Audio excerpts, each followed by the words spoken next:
علم حاصل کرنا اتنا ضروری ہے کہ ہمارے اساتذہ ہمیں بتایا کرتے تھے کہ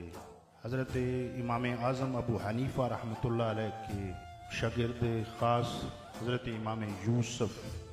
رحمۃ اللہ علیہ، آپ کا 54 سالہ بیٹا دنیا سے رخصت ہوا۔ حضرت امام یوسف رحمۃ اللہ علیہ نے فقط اپنے بیٹے کے جنازے میں شرکت کی،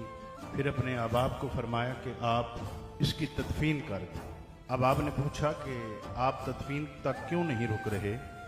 امام یوسف رحمۃ اللہ علیہ نے ارشاد فرمایا کہ آج میرے استاد نے حدیث محبوب پڑھانی ہے اور میں نہیں چاہتا کہ اس کلاس سے میں ناغہ کروں، اور جو میرے استاد نے حدیث محبوب پہ نکات پیش کرنے ہیں اس سے میں محروم رہ جاؤں۔ اس لیے جنہوں نے اس قدر وقت کی قدر کی اور محبوب علیہ الصلوۃ والسلام کے حدیث کی لگن رکھی، وقت نے ثابت کیا کہ وہ دنیا میں امام یوسف بن کے دنیا سے روانہ